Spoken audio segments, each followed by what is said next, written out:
Përshëndetje dhe mirë se po takohemi edhe këtë të diel në emisionin Shkollë Gjakove. Si gjithmonë, kjo diel ju sjell shkolla të ndryshme të komunës së Gjakovës, bashkë edhe me fshatrat përreth, teksa ne sot po vizitojmë shkollën Pjetër Bogdani. Do të keni mundësinë që të shikoni shumë nga shkolla. Ne tash po drejtohemi brenda shkollës për të zhvilluar intervista të ndryshme, si me drejtorin, me mësimdhënësit dhe me shkëlqimin e këtij institucioni që janë nxënësit. E jani bashkë me ne, le ta shikojmë bashkë nga afër shkollën.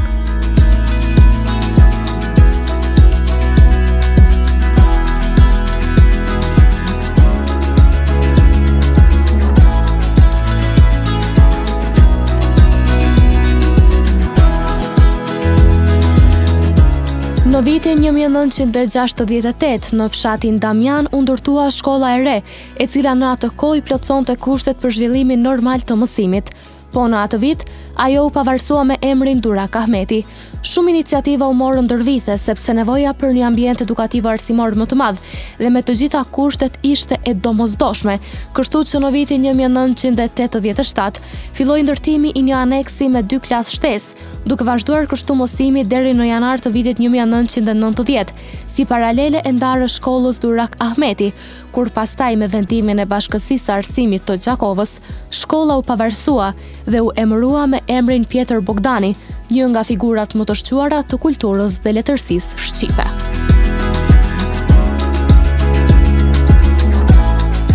Intervistën e parë në këtë institucion edukativ arsimor më përkatësisht në shkollën fillore të mesme të ullët Pjetër Bogdani, do ta zhvillojmë me drejtorin e shkollës Nazmi Fnishi. Përshëndetje drejtor. Përshëndetje dhe për ju. Faleminderit nga ju për pritjen. Atëherë drejtor, rrugtimi i shkollës Pjetër Bogdani ndër vite.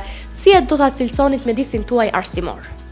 Faleminderit. Shkolla jonë fillimisht ishte paralele shkollës Durak Ahmeti në Damian, ndërsa në vitin 1990 është pavarësua, duke parë nevojën e rrethit për një shkollë.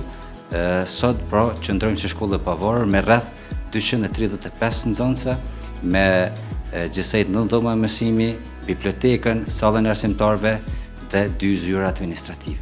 E sa mësimdhënës ligjërojnë mësimin në shkollën tuaj? Po janë në shkollën tonë vijojnë 20 mësimdhënës, të gjithë janë të kualifikuar dhe janë të përkushtuar për punë. Drejtor, cili është synimi dhe vizioni i shkollës tuaj?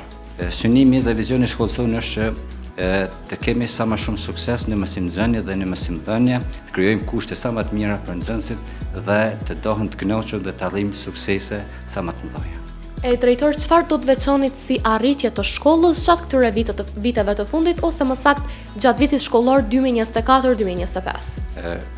Ne si shkollë shpesh organizojmë edhe garat e diturisë brenda nivelit, pra nga klasa e parë deri në klasën e 9, pastaj garat të cilat pothuajse si një kohë të gjatë morim pjesë në ping-pong dhe jemi kampion në komunë dhe në region. Drejtor, si qëndron në shkollën tuaj cikli drejtor, mësimdhënës, prindër e po ashtu edhe në fund të ciklit që qëndrojnë dhe nxënësit? Përkushtimi jonë maksimal është edhe bashkëpunimi mes shkollës, pra këndi pedagogjik mes shkollës, mësimdhënësve dhe nxënësve.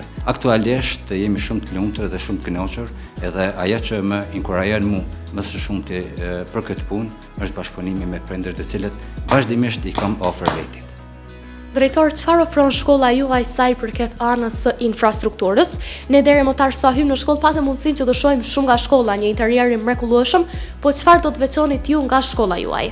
Shkolla jonë është ndërtuar në vitin 2008 dhe i takon pjesës infrastrukturës moderne. Pra me një korridor të hapur, me një sanitare mjaft të mira, të gatshme, të përshtatshme, të gjitha janë brenda shkollës. Pastaj është siç e diskutova edhe më herët, i ka dhomët e mësimit, e ka klasën për kabinet, ajo e cila momentalisht ka nevojë për si shkollë është edhe formimi apo pajisja e shkollës me disa kabinete në disa salon të ndryshme. Drejtor, edhe për fund, si e konsideroni, se sa e konsideroni ju të rëndësishëm edhe integrimin e teknologjisë në mësimdhënie? Sa ju ndihmon ajo mësimdhënësve dhe nxënësve në këtë rast? Me hyrjen në fuqi pra të kurrikulës nëpër shkolla është domosdoshme edhe përdorimi i teknologjisë. Është si sfidë pra të gjenerata e vjetër rreth përdorimit të teknologjisë, por ne jemi duke munduar maksimalisht që të ndihmojmë dhe të gjithë së bashku të arrijmë më të mirën këtë aspekt. Shumë faleminderit drejtor, shumë suksese në vazhdimsi. Faleminderit edhe për juve, ishte kënaqësi, ju përshëndes dhe ju falenderoj për këtë intervistë. Shumë faleminderit. Shikues të dashur, ishte kjo intervista e parë në këtë shkollë, por intervista do të vazhdojnë një pas një, sepse do të kujdesemi që për ju të sjellim pamje të ndryshme të shkollës dhe intervistat me një staf të mrekullueshëm dhe me nxënës të përgatitur shumë si për shkollë, po ashtu edhe për vazhdimsi në jetën e tyre. Qëndroni me ne.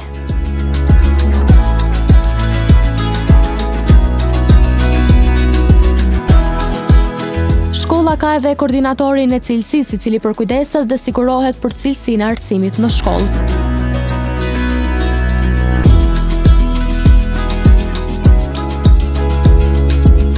Me koordinatorin e cilësisë këtu në shkollën Pjetër Bogdani, Skender Muhadri, do të flasim pak më shumë në lidhje me pozicionin e tij në këtë shkollë. Përshëndetje. Përshëndetje.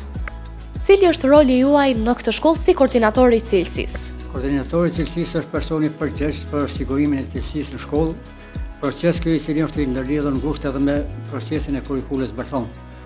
Koordinatori i cilësisë ndihmon drejtorin e shkollës si dhe stafin menaxhues shkollës për sigurimin e cilësisë në shkollë, hartimin e planit zhvillimor të shkollës si dhe planin e përmirësimit. Po ashtu, unë marr pjesë aktive në mbledhjet e këshillit të arsimtarëve, përkatësisht të këshillit të klasave dhe të aktiveve profesionale, aty flitet për realizimin e planeve mujore, për disiplinën e nxënësve, për mungesat e tyre që janë kyç ose procese kyçe për ngritjen e cilësisë në arsim. Po ashtu, roli i koordinatorit të cilësisë është edhe në identifikimin e nevojave të mësimdhënësve për zhvillimin e karrierës profesionale të tyre, siç janë trajnimet të ndryshme, pajisja e kabineteve me mjetet të nevojshme didaktike, konkretizuese dhe praktike, që dorën zemër nuk është edhe aq i kënaqshëm, proces ky i cili do të ndikon në ngritjen e cilësisë në mësimdhënie dhe mësimdhënie. E si qëndron bashkëpunimi juaj me mësimdhënësit? A janë ata bashkëpunues në këtë aspekt? Është një bashkëpunim pothuajse i shkëlqyeshëm dhe të gjitha temat të cilat i shtjellojnë pothuajse pasin me kuptim të dyanshëm ose të gjithë përfshirës me të gjithë mësimdhënës. Ato të kemi një bashkëpunim të shkëlqyeshëm mes veti dhe kjo ndikon edhe në ngritjen e cilësisë në mësimdhënie dhe mësimdhënie. Shumë faleminderit, ju urojmë shumë suksese. Ndërqofshet, faleminderit edhe për ju që keni gjetë kohën.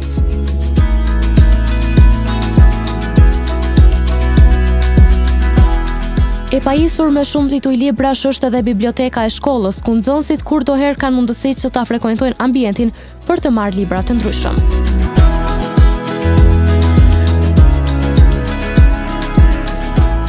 Me bibliotekistin Recep Nishë do të flasim pak më shumë në lidhje me bibliotekën, me titujt e librave, po ashtu edhe me zhanrin e preferuar të nxënësve. Përshëndetje bibliotekist, sa tituj librash që keni gjithsej në shkollën tuaj? Përshëndetje. Në bibliotekë kemi lloje të ndryshme të librave, duke përfshirë letërsinë shqipe, botërore, lektyrën shkollore. Nxënësit në përgjithësi janë më të interesuar për lektyrën shkollore sepse ata kanë edhe obligim nga arsimtarja e gjuhës shqipe dhe nga mësuesit e mësimit klasor. Sa janë të interesuar nxënësit që edhe të sjellin libra në bibliotekë, ta pastrojnë aty, po ashtu edhe të lexojnë? Ka nxënës që janë të interesuar me lexu, ka edhe të nxitur nga arsimtarja e gjuhës shqipe dhe mësimdhënësit e mësimit klasor, po ka edhe nxënës që sjellin librat e tyre që i kanë nëpër shtëpia për me pasuru bibliotekën. Shumë faleminderit, ju urojmë shumë suksese. Faleminderit.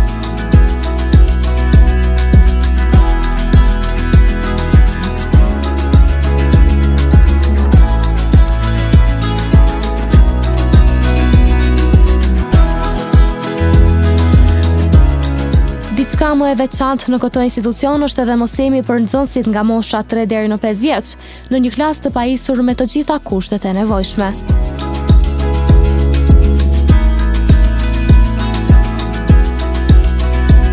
Gjendemi këtu në një klasë pak më ndryshe. Nuk është klasa parafillore, por mësimdhënësja Leuart Arllati do të na flas pak më shumë në lidhje me këtë klasë dhe veçantinë e saj. Përshëndetje. Përshëndetje, ju urojmë së ardhje në klasën tonë. Atëherë siç e thekë edhe ti, kjo është klasa që përfshin grup moshën 3 deri në 5 vjeçare, është një projekt i organizatës SVÇ dhe në bashkëpunim me Drejtorinë e Arsimit dhe është klasë që është hapur që 2 vite. Sa kanë interesim nxënësit që t'inkuadrohen në orë mësimore? Duke pas parasysh moshën, siç e thamë, është pak moshë delikate dhe domethënë janë të vegjël, interesimi është vërtet shumë i madh. E vërej domethënë gjatë punës me ta, aktivitetet që i zhvillojnë kanë interesim tepër të madh. E cilat janë disa nga metodat e mosimdhënies që ju i përdorni? Ju vetë e thatë që janë pak më të vegjël nxënësit edhe normalisht që koncentrimi është pak më i vështirë që të fitohet. Për cilat janë disa nga metodat që ju i përdorni pak më shumë? Duke pas parasysh moshën e vogël që ata kanë, metodat që ne i përdorim është domethënë të mësuarit përmes lojës, kjo është metoda por edhe më kryesorja, mirë edhe metoda tjera siç është të pyeturit, bashkëbisedimi, demonstrimi, etc. Duke qenë se ju vetë se i cekët edhe aktivitetet të ndryshme që i zhvilloni me nxënësit, a ka disa nga aktivitetet që ata i parapëlqejnë pak më shumë, nëse do të kishit mundësi që të veçoni disa prej tyre? Po, patjetër, aktivitetet që fëmijët i parapëlqejnë më shumë janë aktivitetet kryesisht fizike, duke pas parasysh lojrat e ndryshme që ne zhvillojmë si brenda ambientit të klasës edhe jashtë saj, pastaj aktivitetet që përdorin materiale ricikluese. Domethënë ne zhvillojmë një aktivitet me materiale që duhet se këtu që edhe prindërit edhe fëmijët janë bashkëpunues, na ndihmojnë që të mbledhim këto materiale ricikluese. Kur them materiale ricikluese, kam parasysh kapakët e shisheve, kartonët e rrollneve të banjos, karton të ndryshëm që këta domethënë bashkëpunojnë me ne dhe na sjellin në klasë dhe bashkërisht i mbledhim. Shumë faleminderit, ju urojmë shumë suksese. Faleminderit gjithashtu për prezencën e juaj sot në shkollën tonë dhe sidomos në klasën tonë. Faleminderit shumë. Faleminderit.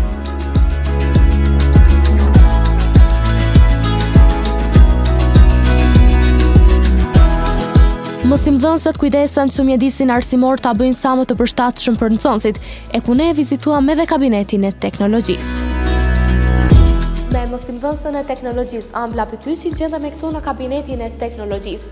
Ajo do të na flas pak më shumë në lidhje me këtë kabinet e po ashtu edhe me interesimin e nxënësve. Përshëndetje. Përshëndetje, mirë se keni ardhur. Faleminderit edhe nga ju, është kënaqësi. Duke qenë se vetë se thash, jemi në kabinetin e teknologjisë dhe shikuesit kanë mundësi që ta shohin. Sa ka interesim kanë nxënësit dhe sa janë ata të kënaqur që të vinë që një orë mësimore krahas mësimit normal që zhvillojnë nëpër klasë, ta zhvillojnë në kabinetin e teknologjisë në mënyrë që edhe pamje të ndryshme, punime të ndryshme ti shohin në mënyrë vizuale. Po, fëmijët janë të interesuar shumë. Ne për momentin në kabinetin e kemi atë pajisën vetëm me projektor, kemi mungesë të laptopave, po njëkohësisht fëmijët i marrin laptopat për shtëpisë edhe vinë e punojnë. Në këtë rast kisha shfrytzuar rastin mi bëj një kërkesë DKA-s me na furnizu për laptop. Po kompjutera të ndryshme se fëmijët janë të interesuar. Ne bëjmë prezantime të ndryshëm, jo vetëm teknologjia, po edhe lanë tjera i shfrytëzojnë të cilët kanë nevojë me bëj prezantime përmes projektorit. U thatë që nxënësit pas kanë mjaft interesim për ta zhvilluar një orë mësimore, sidomos në aspektin e teknologjisë.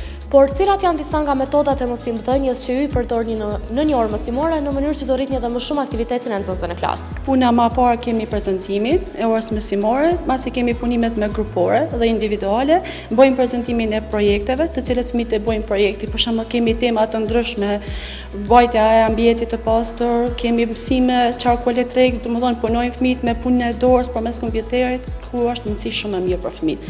Kanë mundësi me bëu, po vetëm problemi është se kena mungesë të kompjuterave. Fëmijët janë të interesuar shumë. Shumë janë të shit.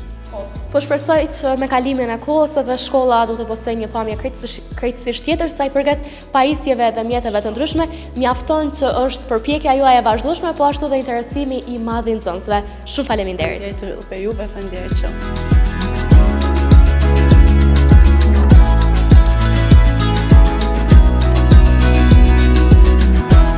Me përkrahjen e vazhdueshme të mosimdhënësve, nxënësit talentin e tyre për art e kanë shpalosur edhe në korridoret e shkollës.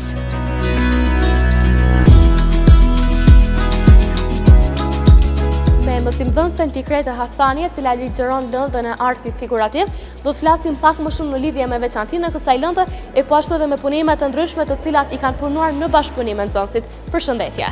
Përshëndetje, unë jam Tikrete Hasani, mësimdhënëse e artit figurativ. Zakonisht me nxënësa punojmë punë grupore, individuale, ku zakonisht bëjmë punë praktike. Gjithashtu përveç punës praktike që kemi të si ligjërat në orë mësimore, e zhvillojmë edhe jashtë orës mësimore, punojmë murale, zakonisht e shoh sa është interesimi i nxënësve. Kur ata kanë interesim më të madh edhe mu më motivojnë që të vazhdoj më tepër me punime, me morale.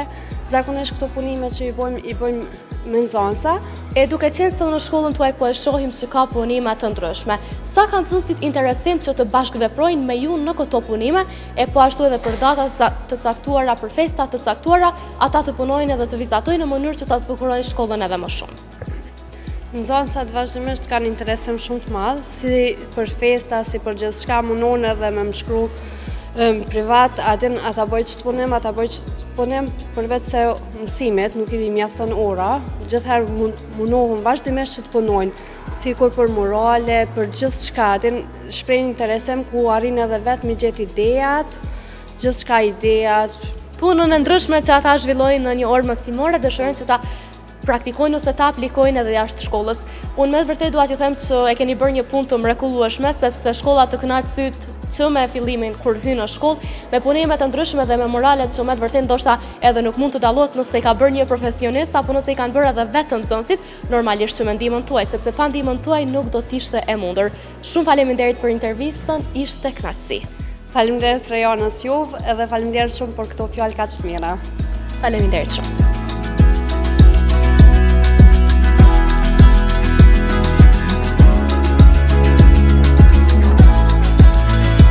Mësimi në këto institucion edukativ arsimor zhvillohet në 2 turne, e ku nxënësit kanë mundësi që të shprehin të gjithë talentin e tyre si të dëshirat që ata kanë.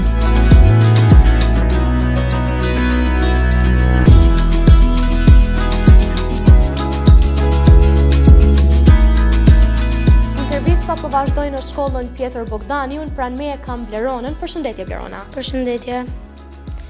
Unë quam Blerona Mohadri dhe jam 19 vjeç.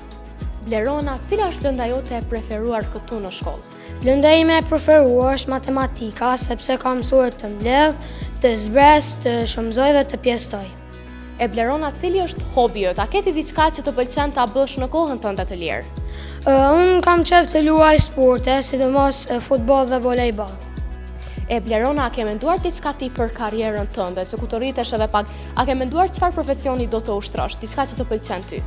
Unë kam menduar të bëhem mike, sepse ti shëroj të gjithë fëmijët e botës. E Blerona, ty a të pëlqen që të lexosh libra? Ju në shkollën tuaj e keni në fakt edhe bibliotekën, edhe biblioteka është e pasuruar me mjaft tituj të ri. A keti ndonjë libër të preferuar që ndoshta e ke lexuar së fundmi? Ditari i Grekut, Rregullat e Rodrigot. E çfarë të ka mësuar ty ky libër, Ditari i Grekut? Më ka mësuar që të mësoj më shumë dhe të ndëgjoj familjen time. Shumë faleminderit Blerona, shumë suksese. Faleminderit.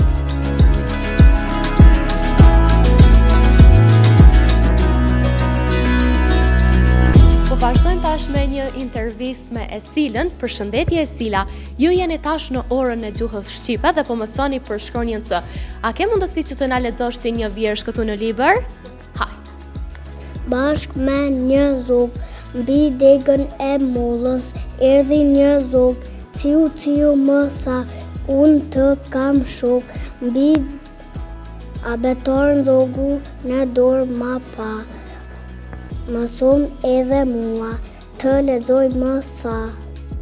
Bravo Esila, të lumë! Duar trokitje ke edhe nga shokët edhe shoqet e klasës.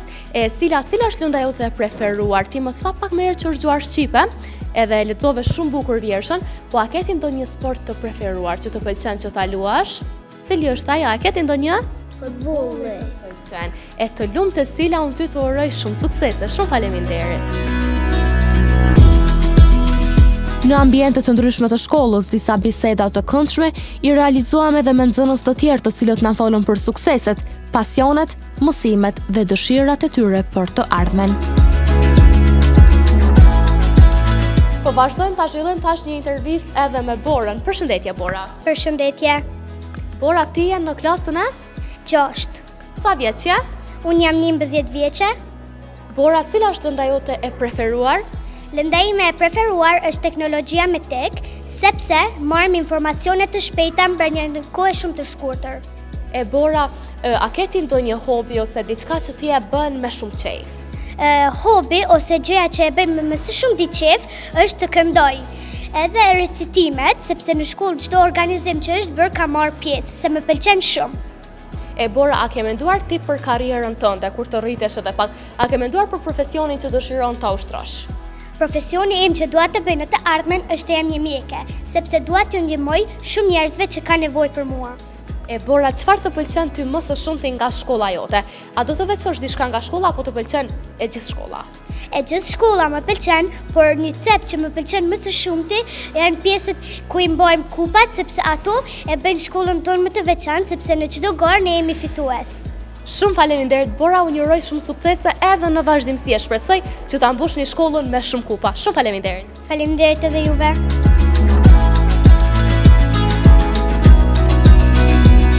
Po vazhdojnë intervistat në këtë institucion edukativ arsimor. Tash ne do të flasim me Avdylin. Përshëndetje Avdyl. Përshëndetje, unë quhem Avdyl Mohadri, nxënës i klasës së 9. Avdyl, ne këtu gjendemi tash tek kupat, por ju keni marrë kupa shumë edhe në sporte të ndryshme. A do të na tregosh për pjesëmarrjen tënde në gara të ndryshme? Në cilat sporte ke marrë pjesë ose cili është sporti yt më i preferuar? Unë marr pjesë në gara që 2 vite, në gara të volejbollit dhe gara të futbollit. Kemi qenë të suksesshëm në përgjithësi. Sporti im i preferuar është futbolli, sepse unë edhe ushtroj. Avdyl, a keti ndonjë lëndë të preferuar, krahas çmimeve të ndryshme, krahas lojrave të ndryshme dhe garave që i bëni në sport, po kthehemi tash pak nga pjesa e mësimit. Cila është lënda jote e preferuar këtu në shkollë? Lënda ime e preferuar është gjuha angleze, sepse më ndihmon shumë në ditën e përditshme dhe më pëlqen si gjuhë të komunikoj me njerëz të tjerë. Avdyl, a ke menduar, duke qenë se tashmë ti je gati për një etapë të re në jetën tënde, të vazhdosh edhe në shkollën e mesme, të vazhdosh edhe studimet. A ke menduar për profesionin tënd të së ardhmes dhe pse ke zgjedhur pikërisht atë profesion? Unë profesionin ende nuk kam vendosur atë sigurisht, do të vazhdoj në gjimnaz, drejtimin natyror. A ke ti në mendje disa profesione ose diçka që të pëlqen ty që ta zhvillosh ndoshta në të ardhmen, edhe nëse nuk e ke një fiks, por do të vazhdosh me të tjerë? Për shembull, më pëlqen profesioni i mjekut, stomatolog, gjëra të ndryshme. Shumë faleminderit Avdyl, shumë suksese në profesionin tënd të së ardhmes, cilin do që ti ta zgjedhësh.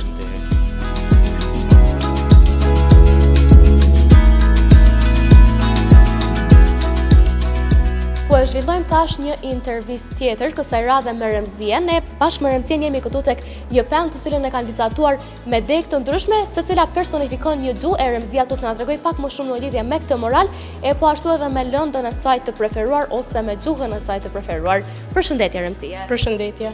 Remzie, këtu jemi tek morali. A mund të na tregosh se cila është gjuha jote e preferuar ose normalisht nëse dëshiron që të më thosh edhe më shumë sa i përket edhe aspektit të lëndëve pak? Gjuha ime e preferuar është gjuha angleze, sepse ajo është gjuha internacionale botërore, e cila na ndihmon edhe klasat në tutje që kena mi zhvillu. Po njëra dhe për gjuhëve tjera që më pëlqejnë është gjuha gjermane, se e mësojmë edhe në shkollë. Për ndryshe këtë morale kemi pikturuar në nxënësit e shkollës Pjetër Bogdani, gjithë së bashku, edhe simbolizon gjuhën të botës. Shumë bukur. Pra Remzie, ti ke edhe 2 gjuhë tjera më të preferuara krahas gjuhës shqipe, normalisht, dhe shumë bukur që e pasuroni edhe më shumë shkollën tuaj me punime dhe morale të ndryshme. Remzie, lënda jote e preferuar, a ke ndonjë lëndë tjetër të preferuar apo qëndron me gjuhën angleze? Po, kam edhe lëndë tjera, është arti figurativ, sepse ne inspirohemi për gjërave që i kemi që na rrethojnë në shkollë, ambienti shkollor, pamjet, gjithçka. Sa jeni ju të interesuar që të inkuadroheni edhe më shumë sa i përket pjesës së artit figurativ dhe që ta zbukuroni shkollën tuaj edhe më shumë? Po, secili nxënës ka inkuadrimin e vet për zbukurimin e shkollës. Pra edhe vetë unë shpeshherë marr pjesë në ekspozita shkollore për art figurativ. Shumë faleminderit Remzie, shumë suksese. Faleminderit edhe për ju.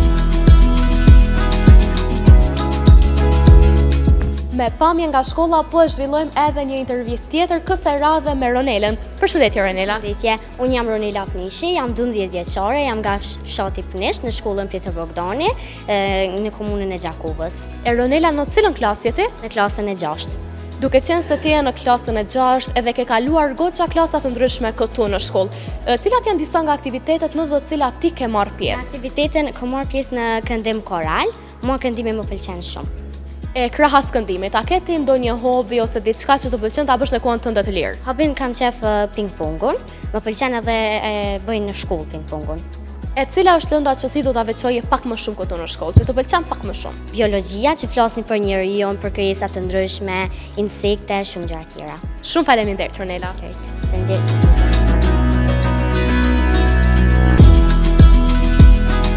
Vizioni i këtij institucioni edukativ arsimor mbetet arsimimi i mirëfillti brezave të rinj për t'i bërë ata shembuj të së ardhmes dhe për të ndritur rrugtimin e tyre drejt suksesit.